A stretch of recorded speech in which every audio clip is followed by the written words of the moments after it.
La sala de reuniones olía a café recalentado y a ambición desmedida. Álvaro, con su traje impecable y su sonrisa de tiburón, paseaba frente a la pantalla proyectando diapositivas llenas de cifras que, para cualquiera que no se molestara en mirar de cerca, pintaban un futuro radiante. Una fusión millonaria, expansión internacional, beneficios disparados. Yo, sentada al fondo con mi laptop, sentía un nudo en el estómago. Esas cifras eran pura fantasía, maquilladas con la misma precisión con la que yo me pintaba los labios cada mañana antes de ir a trabajar. Llevaba semanas revisando los informes, rastreando cada euro, y la verdad era mucho más fea que lo que Álvaro estaba vendiendo. Había transferencias ocultas a paraísos fiscales, gastos inflados, ingresos proyectados que desafiaban cualquier lógica. Tenía la evidencia ahí, en mi ordenador, fría y contundente. Cuando Álvaro terminó su discurso triunfal, hubo un momento de silencio, ese tipo de silencio expectante que precede a los aplausos. Tragué saliva, apreté los dedos contra el teclado y decidí hablar. Álvaro, dije, intentando que mi voz sonara firme, creo que hay algunas discrepancias en las proyecciones. Me gustaría revisar algunos puntos del informe financiero. Álvaro me miró por encima del hombro, como si yo fuera una mosca molesta. Su sonrisa se tensó. Elena, dijo, con un tono condescendiente que me heló la sangre, tú te encargas de las facturas, de los pequeños detalles. Esto es estrategia de alto nivel, una visión global que escapa a tu área de expertise. Unas risas incómodas resonaron en la sala. Sentí como el calor me subía a las mejillas, la humillación quemándome la piel. Apreté los puños bajo la mesa, conteniendo la rabia que amenazaba con desbordarse. Quería gritar, mostrarles a todos los correos electrónicos, las transferencias, las pruebas irrefutables del fraude que Álvaro estaba cometiendo. Pero me quedé paralizada, muda, impotente. Álvaro continuó su presentación, ajeno a mi malestar, o quizás deleitándose en él. Explicaba con entusiasmo cómo la fusión catapultaría a la empresa a la cima del mercado, cómo todos nos beneficiaríamos de su brillante estrategia. Yo veía cómo tejía su red de engaños, cómo manipulaba la información, cómo se aseguraba de que la fusión, una fusión que lo beneficiaría principalmente a él, se llevara a cabo. Me sentía como una espectadora en una película de terror, sabiendo el final trágico pero incapaz de advertir a los demás. La reunión terminó con un aplauso generalizado. Los asistentes se levantaron, felicitando a Álvaro, estrechándole la mano, riendo con él. Yo me quedé sentada, recogiendo mis cosas, la laptop pesada en mis manos como si llevara el peso del mundo entero. La gravedad de la situación me golpeó con toda su fuerza. Álvaro estaba cometiendo un fraude a gran escala, un fraude que podría arruinar la empresa, que podría dejar a cientos de personas sin trabajo, y yo era la única que lo sabía. La sala se vació. El silencio regresó, pero esta vez era un silencio diferente, un silencio denso, cargado de la verdad que yo guardaba. Me levanté, caminé hacia la ventana y miré el tráfico de Madrid, las luces de la ciudad brillando en la oscuridad. La rabia contenida se mezclaba con una chispa de determinación. Algo había cambiado en mí en esa sala de reuniones, algo se había roto, algo se había despertado. Y no iba a quedarme de brazos cruzados. Salí de la oficina con la cabeza dándome vueltas. Las palabras de Álvaro, Elena, tú te encargas de las facturas, resonaban en mi mente como un eco macabro. Cogí el metro casi sin darme cuenta, absorta en mis pensamientos. Durante el trayecto a casa, repasé una y otra vez la escena en la sala de reuniones. Su arrogancia, mi impotencia, las risas de los demás. Me dolía el estómago. Llegué a mi apartamento, un pequeño piso en el centro de Madrid que me había costado años de trabajo y sacrificio conseguir. Dejé la laptop sobre la mesa, me serví una copa de vino o dos, y me senté en el sofá, intentando asimilar lo que había ocurrido. Recordé mis años en la empresa, cómo había empezado desde abajo, cómo había estudiado por las noches mientras trabajaba durante el día para conseguir mi título en finanzas. Recordé mi primer ascenso, la satisfacción de ver mi nombre en la puerta de un despacho, el respeto de mis colegas. Antes de que Álvaro llegara, la empresa era diferente. Había un ambiente de colaboración, de respeto, de trabajo en equipo. Ahora, todo giraba en torno a él, a su ego desmedido, a su ambición sin límites. Cerré los ojos y vi flashes de mi pasado, mi graduación, rodeada de mi familia, orgullosa de mi logro, mi primer proyecto importante, las largas noches de trabajo compensadas por el éxito final, las felicitaciones de mi antiguo jefe, un hombre justo y honesto que siempre había valorado mi trabajo. ¿Qué había pasado con todo eso? ¿Cuándo la empresa se había convertido en este nido de víboras donde la ética y la honestidad eran pisoteadas por la ambición desmedida? La soledad me invadió como una ola fría. Me sentía aislada, atrapada en una telaraña de mentiras y engaños. No tenía a nadie a quien contarle lo que sabía. Mis antiguos compañeros, los que aún conservaban un ápice de decencia, habían sido despedidos o marginados. Los que quedaban eran los aduladores, los que se reían de las bromas de Álvaro y asentían a todo lo que decía. Si hablaba, si denunciaba el fraude, me convertiría en una paria. Álvaro tenía ojos y oídos en todas partes. Podía destruirme con un chasquido de dedos. Me quitaría el trabajo, mancharía mi reputación, me haría la vida imposible. El miedo me paralizaba. El miedo a las represalias, a la soledad, al fracaso. ¿Valía la pena arriesgarlo todo por una causa que parecía perdida de antemano? ¿Podía yo sola contra un gigante como Álvaro? Me levanté y fui al baño. Me miré en el espejo. Mi reflejo me devolvió la imagen de una mujer cansada, derrotada. Mis ojos, normalmente brillantes e inquisitivos, estaban apagados, llenos de tristeza y rabia contenida. Apenas me reconocía. ¿Dónde estaba la Elena luchadora, la que nunca se rendía, la que creía en la justicia y la honestidad? ¿Acaso la ambición de Álvaro, su veneno, la había destruido también a mí? Me lavé la cara con agua fría, intentando despejarme. Tenía que pensar con claridad. Tenía que encontrar una salida. No podía permitir que Álvaro se saliera con la suya.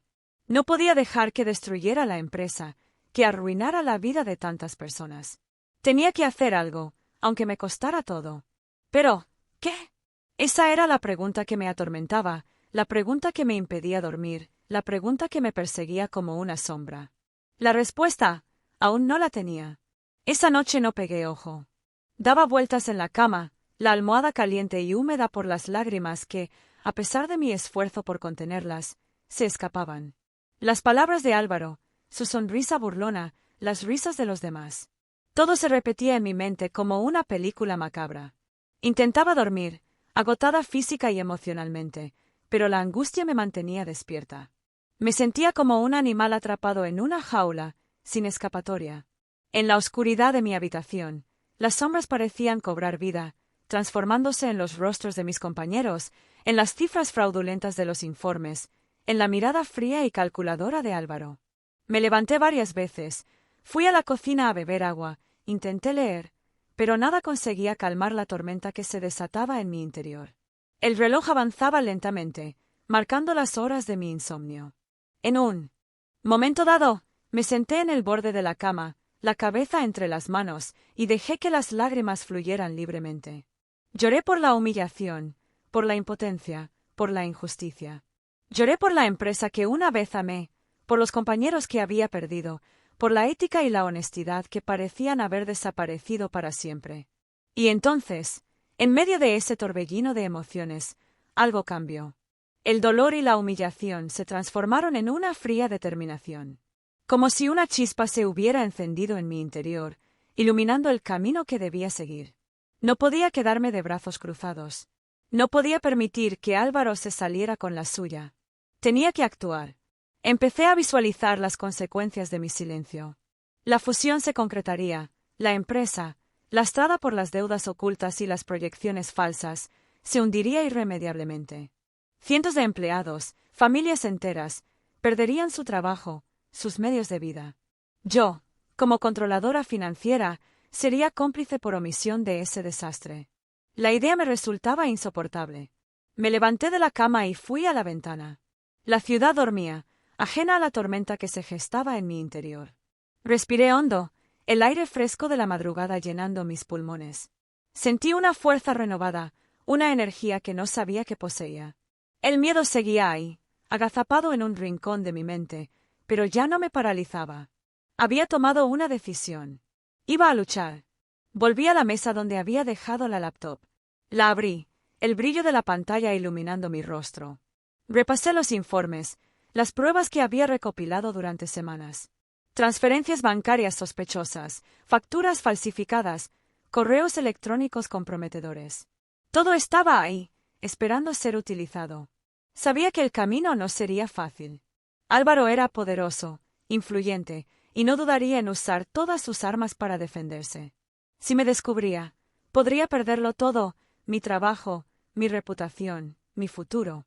Pero la idea de la justicia, de desenmascarar su fraude y proteger a la empresa y a mis compañeros, me impulsaba hacia adelante.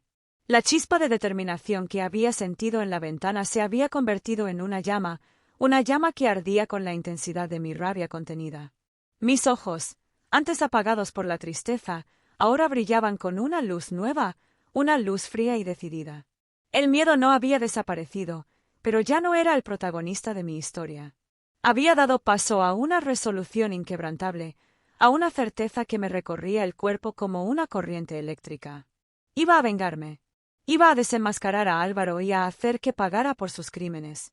Y lo haría en silencio, con la misma precisión y meticulosidad con la que revisaba las cuentas de la empresa. Mi venganza sería fría, calculada y absolutamente devastadora.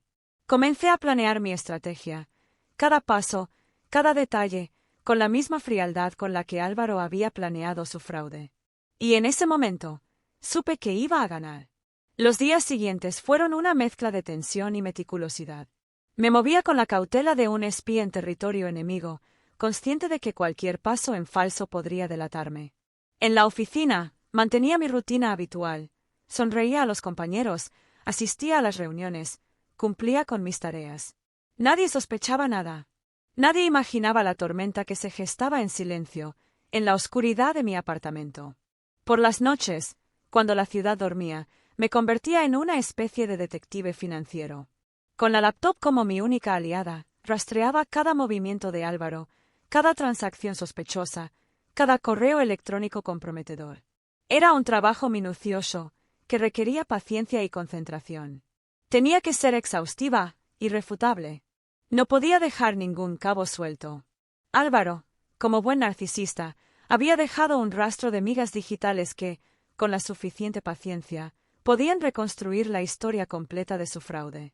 Transferencias a cuentas offshore con nombres ficticios, facturas infladas con conceptos vagos, correos electrónicos con instrucciones crípticas a sus colaboradores. Cada pieza del rompecabezas encajaba a la perfección, dibujando un panorama desolador de corrupción y ambición desmedida. Trabajaba en secreto, borrando cualquier rastro de mi investigación. Utilizaba programas de encriptación, navegaba a través de servidores proxy, eliminaba el historial de navegación. Sabía que Álvaro tenía ojos y oídos en todas partes, que la seguridad informática de la empresa estaba a su servicio. Si descubría lo que estaba haciendo, mi carrera, mi reputación, todo lo que había construido con tanto esfuerzo, se derrumbaría como un castillo de naipes. A medida que avanzaba en mi investigación, la magnitud del fraude me sorprendía cada vez más. No se trataba solo de unas cuantas transferencias sospechosas, como había pensado al principio. Era un entramado complejo de operaciones fraudulentas, que involucraba a varias empresas fantasma y a un grupo de colaboradores de Álvaro, todos ellos dispuestos a beneficiarse de la fusión. Además de las pruebas financieras, comencé a investigar a los miembros del jurado que debían aprobar la fusión. Necesitaba saber quiénes eran, cuáles eran sus intereses, si tenían alguna conexión con Álvaro. Busqué información en Internet, en bases de datos públicas, en redes sociales. Cualquier detalle, por insignificante que pareciera, podía ser útil. Descubrí que uno de los miembros del jurado, un prestigioso economista, había trabajado anteriormente para una empresa consultora que había asesorado a Álvaro en el pasado. Otro, un abogado especializado en fusiones y adquisiciones, tenía vínculos familiares con uno de los colaboradores de Álvaro. La red de influencias de Álvaro era más extensa y profunda de lo que había imaginado. El obstáculo principal seguía siendo el mismo. Si me descubrían, las consecuencias serían devastadoras. Podía perder mi trabajo, ser demandada por difamación, incluso enfrentarme a cargos criminales. El miedo seguía ahí, como una sombra acechante, pero la idea de la justicia, de desenmascarar a Álvaro y proteger a la empresa y a mis compañeros, me daba la fuerza para seguir adelante. Después de semanas de trabajo incansable, tenía en mi poder un dossier completo, con todas las pruebas necesarias para demostrar el fraude de Álvaro. Transferencias bancarias, facturas falsificadas, correos electrónicos comprometedores, información sobre los miembros del jurado. Todo estaba organizado, clasificado, listo para ser presentado. Imprimí el dossier, página por página, con la impresora de mi apartamento. El sonido de las hojas deslizándose por la bandeja de salida era como la música de mi venganza. Cada página, cada documento, representaba una pequeña victoria contra la arrogancia y la impunidad de Álvaro. Releí el dossier una y otra vez, asegurándome de que no hubiera ningún error, ninguna omisión. Era mi obra maestra, el resultado de semanas de trabajo en secreto, de noches sin dormir, de miedo y determinación. Era la verdad, fría y contundente, lista para ser revelada. Guardé el dossier en una carpeta, la cerré con cuidado y la guardé en el cajón de mi escritorio. Ahora solo quedaba esperar el momento oportuno, el momento de la verdad, el momento de mi venganza. Y sabía que ese momento estaba cerca. El día de la auditoría final amaneció gris y lluvioso, un reflejo perfecto de la tensión que se palpaba en el aire. Llegué a la oficina temprano, con el dossier oculto en el fondo de mi bolso, pegado a mi espalda como una segunda piel. Sentía el peso de la responsabilidad, la presión. De saber que ese día todo se decidiría. Me preparé un café, intenté concentrarme en mis tareas habituales, pero la verdad es que no veía la hora de que llegara la reunión. La sala de juntas estaba llena. Los miembros del jurado, impecablemente vestidos, ocupaban sus asientos en la cabecera de la mesa. Álvaro, con su habitual aire de seguridad, se paseaba por la sala, saludando a todos con efusividad, repartiendo sonrisas y apretones de manos.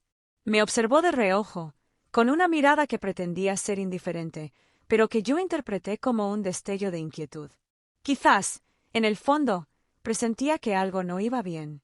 La reunión comenzó. Álvaro, con su voz grave y persuasiva, presentó las cifras de la fusión. Hablaba con entusiasmo, dibujando un futuro prometedor, lleno de beneficios y expansión. Yo lo escuchaba en silencio, observando sus gestos, sus expresiones, buscando cualquier indicio de nerviosismo. Su actuación era impecable, digna de un Oscar. Pero yo sabía la verdad. Yo tenía las pruebas. Mientras Álvaro hablaba, repasaba mentalmente mi plan. Había estudiado cada detalle, cada posible escenario. Sabía cuándo intervenir, qué decir, cómo presentar las pruebas. Había visualizado la escena una y otra vez, hasta el punto de que me sentía como una actriz a punto de salir a escena. El miedo seguía ahí, pero ahora era un miedo diferente, un miedo mezclado con adrenalina, con la excitación de saber que estaba a punto de desenmascarar a un mentiroso. Cuando Álvaro terminó su presentación, hubo un momento de silencio. Los miembros del jurado se miraron entre sí, intercambiando comentarios en voz baja. Parecían convencidos, seducidos por el discurso de Álvaro. Era el momento. Me levanté de mi silla, con el dossier en la mano. Sentí todas las miradas clavadas en mí. Álvaro me observaba con sorpresa, con una mezcla de curiosidad y desconfianza. Caminé hacia la cabecera de la mesa, con paso firme y decidido. El silencio en la sala era absoluto. Disculpen que les interrumpa, dije, con voz clara y segura, pero creo que hay algunos aspectos de la fusión que no se han mencionado. Álvaro me interrumpió, con un tono condescendiente. Elena, dijo, ya hemos hablado de esto. Tú te encargas de las cifras, de los detalles. Esto es estrategia de alto nivel. Precisamente, respondí, sin inmutarme, por eso creo que es importante que conozcan la verdad sobre esas cifras. Abrí el dossier y saqué el primer documento, una copia de una transferencia bancaria a una cuenta offshore con un nombre ficticio. Lo puse sobre la mesa, para que todos pudieran verlo. Esta transferencia, expliqué, señalando la cifra, corresponde a una supuesta consultoría por servicios no especificados. Sin embargo, he podido rastrear el destino de esos fondos y he descubierto que terminaron en una cuenta personal de Álvaro. El silencio en la sala era sepulcral. Álvaro me miraba con incredulidad, con la boca abierta, incapaz de articular palabra. Los miembros del jurado, atónitos, examinaban el documento con atención. Saqué el segundo documento, una factura falsificada con un concepto vago. Esta factura, continué, corresponde a unos supuestos gastos de representación. Sin embargo, la empresa que figura como emisora de la factura no existe. Es una empresa fantasma, creada por Álvaro para justificar estos gastos. Presenté un documento tras otro, cada uno de ellos una prueba irrefutable del fraude de Álvaro. Transferencias bancarias, facturas falsificadas, correos electrónicos comprometedores. La verdad, fría y contundente, se desplegaba ante los ojos de todos. Álvaro, pálido y sudoroso, intentaba defenderse, balbuceando excusas, negando las evidencias. Pero sus palabras sonaban huecas, vacías de contenido. La verdad, una vez revelada, era imposible de ocultar. Los miembros del jurado, conmocionados por las revelaciones, me hacían preguntas, pedían aclaraciones. Yo respondía con calma, con seguridad, con la certeza de quien sabe que tiene la verdad de su lado. El dossier, abierto sobre la mesa, se convertía en el protagonista de la escena. Las pruebas incriminatorias, expuestas a la luz, brillaban con la intensidad de la justicia. La mirada de Álvaro, clavada en el dossier, reflejaba la derrota, la caída de un imperio construido sobre mentiras. La reunión terminó abruptamente. Los miembros del jurado, con el rostro serio y preocupado, abandonaron la sala. Álvaro, derrotado y humillado, se quedó solo, sentado en su silla, con la mirada perdida en el dossier, en las pruebas irrefutables de su propio fracaso. Yo recogí mis cosas y salí de la sala, dejando atrás el silencio denso y cargado de la verdad revelada. Mi venganza se había consumado. Salí de la sala de juntas con la cabeza alta, sintiendo una mezcla de alivio y agotamiento. La tensión de las últimas semanas, la presión de la auditoría, la responsabilidad de revelar la verdad, todo eso se desvanecía, dejando un vacío extraño, una calma tensa. No me atrevía a celebrar, todavía no. Sabía que la batalla no había terminado, pero había ganado la primera escaramuza. Había lanzado la bomba, y ahora solo quedaba esperar la onda expansiva. No tuve que esperar mucho. La noticia del fraude se propagó por la empresa como un reguero de pólvora. Los susurros en los pasillos, las miradas furtivas, los corrillos improvisados en la cafetería, todo indicaba que la bomba había explotado con la fuerza que yo esperaba. Los aliados de Álvaro, esos que reían sus chistes y asentían a todo lo que decía, ahora lo miraban con recelo, con una mezcla de miedo y reproche. Su imperio de mentiras se desmoronaba, y ellos, las ratas que lo habitaban, comenzaban a abandonar el barco. El jurado, compuesto por expertos financieros con años de experiencia, no tardó en reaccionar. La evidencia que había presentado era contundente, irrefutable. Ordenaron una investigación interna inmediata, un juicio sumario para determinar la responsabilidad de Álvaro en el fraude. La fusión, el proyecto estrella de Álvaro, quedó suspendida indefinidamente. Su sueño de grandeza se convertía en una pesadilla. Los días siguientes fueron un torbellino de actividad. La empresa contrató a una firma de abogados externa para llevar a cabo la investigación. Me llamaron a declarar, a ratificar la información que había presentado en la auditoría. Respondí a todas las preguntas con calma y precisión, aportando nuevos datos, nuevos documentos que confirmaban la magnitud del fraude. Sentía la mirada de Álvaro clavada en mi espalda, una mirada llena de odio y resentimiento. Pero ya no me intimidaba. Había perdido su poder, su aura de invencibilidad. Era un hombre derrotado, a punto de ser juzgado por sus crímenes.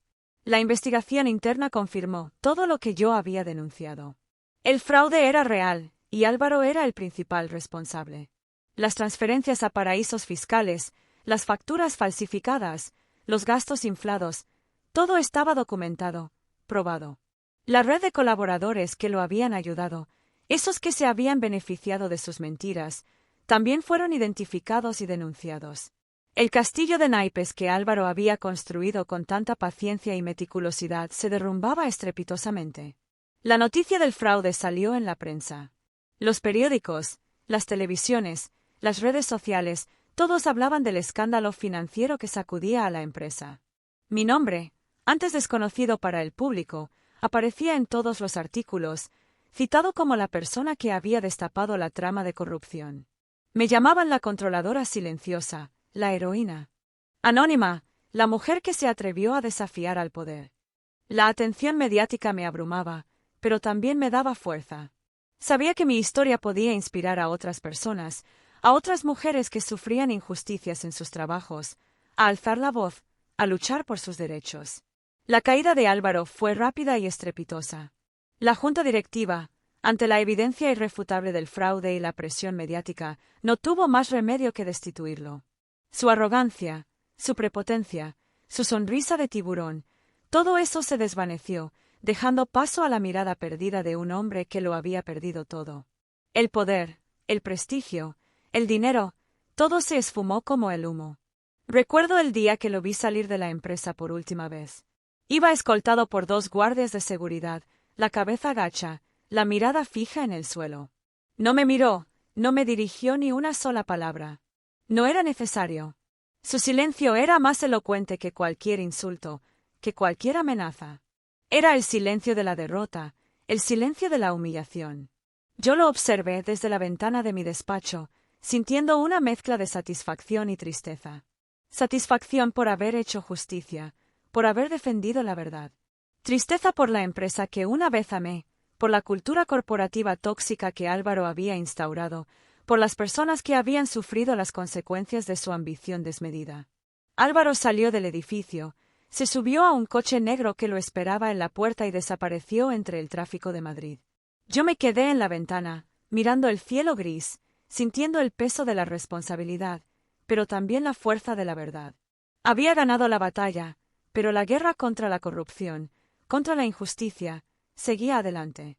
Y yo, la controladora silenciosa, estaba lista para seguir luchando. La calma regresó a la empresa. Era una calma extraña, como la que sigue a una tormenta devastadora. Se respiraba un aire nuevo, limpio, libre del veneno que Álvaro había esparcido durante su reinado. La gente hablaba en voz baja, con cautela, como si aún no se atrevieran a creer que la pesadilla había terminado. Pero en sus ojos, en sus gestos, se percibía un atisbo de esperanza, una luz tenue que comenzaba a brillar en la oscuridad.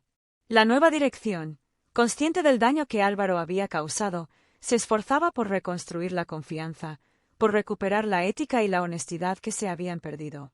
Se implementaron nuevas políticas de transparencia, se reforzaron los controles internos, se creó un canal de denuncias anónimas para que los empleados pudieran reportar cualquier irregularidad sin miedo a represalias.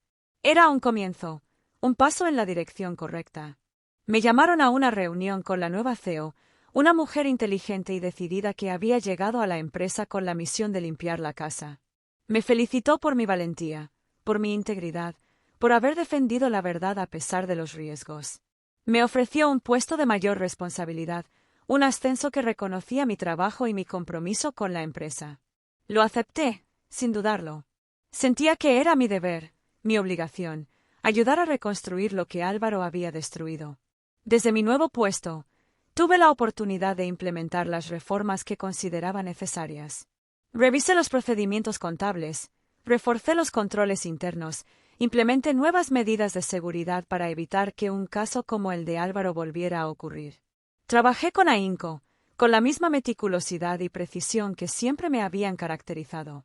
Pero ahora, además de la precisión, había algo más, una pasión renovada, un compromiso profundo con la justicia y la transparencia. La noticia del fraude de Álvaro siguió resonando en la prensa durante semanas. Mi nombre, asociado al caso, se convirtió en sinónimo de integridad y coraje. Recibí llamadas de periodistas, de abogados, de otras empresas que querían conocer mi historia, que querían aprender de mi experiencia. Al principio, me resistí a la atención mediática. No buscaba la fama ni el reconocimiento. Solo había hecho lo que consideraba correcto. Pero luego comprendí que mi historia podía servir de ejemplo, de inspiración para otras personas. Acepté dar algunas entrevistas, a contar mi experiencia en congresos y seminarios. Hablé de la importancia de la ética en el mundo empresarial, de la necesidad de denunciar las irregularidades, de la fuerza de la verdad. Mi mensaje era simple: no te calles. Si ves algo que no está bien, dilo. Lucha por tus derechos, por la justicia, por la verdad. No importa lo poderoso que sea tu enemigo, no importa las consecuencias que puedas sufrir. La verdad siempre sale a la luz. Con el tiempo, la tormenta mediática se calmó. La vida en la empresa volvió a la normalidad, a una nueva normalidad, más transparente, más justa, más ética. Yo seguí trabajando en mi puesto, con la misma dedicación y compromiso de siempre. Pero algo había cambiado en mí. La experiencia me había transformado, me había hecho más fuerte, más segura de mí misma. Había descubierto que hasta el silencio más largo puede romperse con un solo golpe de verdad. Mirando hacia atrás, me doy cuenta de que la venganza no me trajo la satisfacción que esperaba. Ver a Álvaro caer, perderlo todo, no me devolvió la tranquilidad, no borró la humillación que había sufrido. Lo que realmente me trajo paz, lo que me permitió cerrar ese capítulo oscuro de mi vida, fue la certeza de haber hecho lo correcto, de haber defendido la verdad, de haber protegido a la empresa y a mis compañeros. Y ahora, mirando directamente a la cámara, quiero compartir una última reflexión con todos ustedes. Si están sufriendo una injusticia en su trabajo, no se callen. Busquen ayuda, reúnan pruebas, luchen por sus derechos. No permitan que el miedo les paralice. Recuerden, la verdad siempre sale a la luz. Y aunque el camino sea difícil, aunque las consecuencias sean inciertas, la satisfacción de haber luchado por lo que es justo, la tranquilidad de haber defendido la verdad, no tiene precio. Esa es la verdadera venganza, la venganza del silencio. Gracias por escuchar mi historia. Espero que les haya servido de inspiración. Y recuerden, no están solos. Juntos podemos construir un mundo laboral más justo, más transparente, más ético. Suscríbanse a mi canal, denle like a este vídeo y compártanlo con sus amigos. Únete a la comunidad y lucha contra la injusticia laboral.